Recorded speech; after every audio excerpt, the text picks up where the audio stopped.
And welcome back, and thanks for staying with us on Daybreak Extra on a Trusted TV. Well, now we're going to look at something totally different from what we've just explored right now, and we're looking at digital photography, now which is something that has undergone lots of individual photography generally, and has undergone a lot of changes over the years now, computer-mediated approach to photography, which is digital photography now. Now, the old methods of taking pictures have been improved, so to speak. Let's not say they have been thrown out the window, but they have been improved and enhanced by digital technologies that have emerged over the years. Now, it has not only replaced the former usual way we used to take pictures, with the silicon chips and old photography methods, but it has also introduced more advanced methods, as photography has now adopted the use of information technology, basically. Now, so to talk to us about the integrity and ethical perspective of visual photography, we have right here in the studio with us Osaze Efe, and he's a photographer, an enterprise developer, and of course, a social change agent, all wrapped up into one. In one. So good morning and welcome. Good morning. All right, now let's talk about photography first, all right? The evolution of photography. I remember back when you take a picture, first of all, you have to buy the film. You put it in your camera, you take the picture, the film has to finish. You go to a dark place, you rewind it, you put everything, then you take it to get developed. It takes like a week or so for it to actually get done, and then before you go back and you get your prints. But now, that is all different. How has that actually changed the face of photography in Thank general? you for having me. And you gave an interesting background, like that's what you do. Of course, you're a researcher and a professional, but that was quite a good one. The evolution of photography has been both a blessing and a curse. Okay. It has made the interrogation of imagery, the idea of imagery, more easily assessed now. Okay. That's somewhat of the blessing side, but on the other side of being the curse, it's now make it so easy for everybody to say they are photographers. Okay. You know, the fact that somebody plays street football doesn't make him a footballer.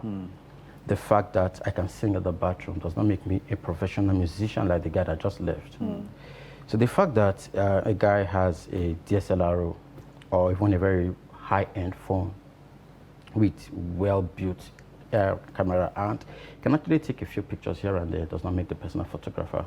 So that's been the downside of how photography has evolved from the times where we use film, Exactly. so how darkroom and all of those processing, the entire processing chain to how it is now. But in any ways, the world generally has evolved, and the evolution that has happened in the world has made digital photography to be very effective in communication. And this has further been escalated by the invention of social media. News break, and that's even impacting on how journalism is being practiced. Something happens, and before established institutions like you guys, stuffs are already online. Then it takes people like you guys who are professional to come and give proper context to the conversation. And of course, we can flip that further and to talk about fake news, misinformation, disinformation, and all of that. So it's a bit all wrapped up, in one. But it's a bag of mixed apples. It's been the great times and there've been down times. All right. Well, that is quite interesting. So you touched on a very, very important important aspect of it. I mean, like using photography to pass messages, to communicate. I think maybe that's what makes the difference between an ordinary person that picks up his camera and says, "I want to take pictures," and actually a professional photographer who sees a story when he looks at an image, and that is quite different. So. Well, that evolution that we talked about has definitely made things easier. But really, is now photography being used as an instrument of change, negatively or positively? It's also both. You know, the idea of communication is to make people change their mind, either for good or otherwise. That's the whole essence of communication. And because we live in a very, very visual world, photography has become a very strategic tool in that communication. Photography in itself, a photograph in itself, it's not an end. Okay. It's actually a traffic. It's actually a traffic rail, as it were, where you see a picture. You don't see the picture for what it is. You see a picture for what it is saying. So you see a picture of a child happily swimming in the stream in the village, and you have this nostalgia, and it takes you back to when life was life. Exactly. So you're not looking at the picture in itself, but you are engaging with an emotion. You're engaging with your memory. You're engaging with memories. You're engaging with an ideal that would make you crave for the possibility of life like this again. So it actually moves. It gives us a feeling of time travel. Then you see a picture of a woman being bastardized, you know, domestic violence, and it triggers an emotion. And that emotion that it triggers can further be scaled to make you an advocate, to set up an advocacy structure to see how we can stop gender-based violence, because men are also being violated. Exactly. So, that's what a photograph does. It tells us to action. It tells us to smile. It tells us to, you know, have sad emotion. It's actually a tool that can easily call people to action, either for social good or for social ill. But as a professional, and of course, we're looking at we're having this conversation in the context of ethics and integrity. It is about social change. You see, you're telling a narrative of raising money to feed some. There's a photograph of a senior colleague that he shared with me about the nutrition challenges that go in Katsina, the women and children in Katsina are facing. I saw the pictures and I was moved. Then he did another project on the water issues in Nasarawa, and that really got me thinking. Okay, just recently, the flood everywhere. One of my junior colleagues went to Lokoja to document the impact of the flood, and it stirred up a lot of emotions in me. Like, why are these people? I saw people that were abandoned by the state. I saw people that didn't have any reason to be suffering like this. So, and that got us a bit talking. So, that's what photograph does. It's such a powerful tool. I can as well describe a thing, but when I show you a photograph of it, it becomes a different experience.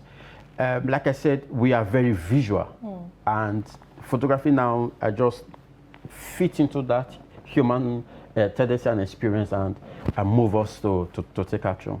Now, here you talk about, you know, how some of these pictures have moved emotion. Journalism is one aspect that you cannot separate from photo. That's why we have photojournalism. And then the involvement of photography has really opened our eyes to a lot of things. Now, how has this impacted in reporting and journalism in general? Thank you. Like you rightly said, there is a genre in photography practice, but there are different aspects of photography: weddings, documentaries, photojournalism, street photography, and all of that. So photojournalism is actually interesting, one of the most lucrative aspects of photography. Yes, but a lot of times people look at weddings and portraits. But exactly. Yeah, we would, you know, if time permits, we'll unpack the business aspect of it. there is a high responsibility, a high moral burden on photojournalists and documentary photographers in the midst of all photographers, different genres of photography, because it's critical to the development of the society. I heard of a story during IBB days how two photographers representing two media houses took different pictures of the same protest. Mm-hmm. One of the photographers that was from the side of the government reporting or reportage, depending on how you guys describe it, took a picture of students running towards the police. They were aggressively running towards the police. So he took the picture from there. And another photographer that was on the side of the protest took a picture of police officers with their guns and all of that. The same event.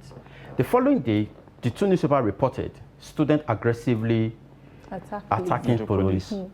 The other newspaper reported police shooting on armed students. The same story, different narrative. So in that case, we start looking at the morality of misinformation, the morality of truth. What is actually truth?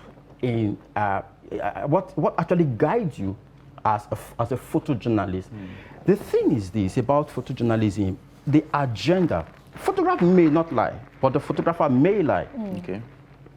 You know, because the photographer that is telling the story from the side of the government distorted the complete truth, and half truth can be said to be a lie because it misinformed and inspired actions in a particular way. So can we say that the photograph lied at that moment? Not the photograph, but the photographer. Okay, so because actually the students were running towards the police, but what happened after that? So a photograph is more about where the photographer is standing. But I can take a photograph of this studio right now, and two of you will not be in the frame. He will be in the frame, and we can say that you guys didn't come to work, and send the picture to the chairman and said, "Look, with this picture evidence, I'm not sure Oga and Madam came to work today." We can take a picture of this aspect, and he will not be there. We can make a case. So it is not necessarily the photograph. It's where the photographer is standing. So for photojournalism, the moral burden is more because you owe the society the truth and nothing but the truth. But again, we live in a world that is driven by agenda. So the agenda of whether the media house or the photojournalist will shape the subjectivity or objectivity of the image. Okay. Well, in our desire to actually document the truth or report the truth as honestly as we can, is there a line that we are not supposed to cross as photographers, or as a photographer? Is there a line that you're not supposed to cross? Yes. You, as a photographer, you try as much as you can. This is in the concept of documentary and photojournalism now. Because other aspects of photography are very subjective. I can take a picture in the studio and I tell them to remove my trapper mark. That's what I want. They could use Photoshop to remove that. That is how I want to be seen. But as a photojournalist, you take a picture of me and you distort me in a particular way. You strip me of that. This trapper mark, to a large extent, tells where I am from. So when you remove that, you're actually removing a part of my identity, which it doesn't represent me. So the line that should not be crossed is the line of truth and the line of ethics. Ethics in the sense that you respect me in the way I ethics is more about representing me the way I want to be represented. And I will give an example. People go to IDP camps, for example. People go to where there are like this flooding, like when there is war and all of that, and take picture of children crying with flies all over them without those children's permission. And they take these images and they use it to fundraise. And the photographers we did the project sometime in May. My organization did the project sometime in May at the IDP camp in Durumi. Went to teach teenage girls how to use pictures to tell their own story and capture their aspirations.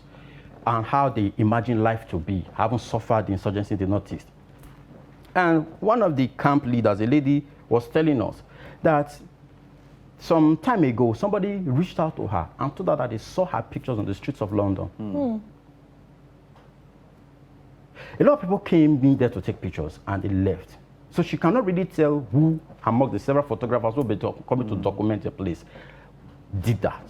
Of course, for a picture to appear on the streets of London, a lot of things must have exchanged hands. Exactly. But the question that sparked in my mind was this woman, did she grant the consent for you to have captured her first? Then, in granting the consent, did you capture her the way she actually wanted to be captured? capture? You have to respect that. So, these are the lines. So, as a photojournalist, you come to grant me an interview, a verbal interview, and the next thing I'm seeing on the news, and I know a lot of these bloggers that are hungry for click, they do that a lot. So somebody will say something, and they will flip it all around just to gain clicks. In the same way in picture, I should be represented the way I need to be represented, the way I want to be represented. So that line should not be crossed. And like I said earlier, the truth about my state should not be distorted to instigate a particular narrative that I did not sanction. All right. Okay. I wish we could continue having this conversation, but unfortunately we do not have time. But thank you so much, Osaze, for being a guest on Daybreak Extra. Thank you for having me. All right, and this is how we're going to wrap it up on Daybreak Extra today on Trust TV. We've had fun being here in the studio. What, yeah? Yes, we did have a lot of fun, especially from all I've gotten from photography. You know, then it used to be wash my photo. You know, we use this word a lot, wash my photo, and then you get it. But it has evolved, and it's a very interesting thing. Exactly. All right, this is going to help you wrap it up on Daybreak Extra for today. Hope you had a wonderful time watching, as we had a wonderful time bringing it to you. Let's do it all again next week. I am Ibrahim Yusuf. And I am Martia Umar. All right, we'll sign out. And we'll leave you with my daily hustle.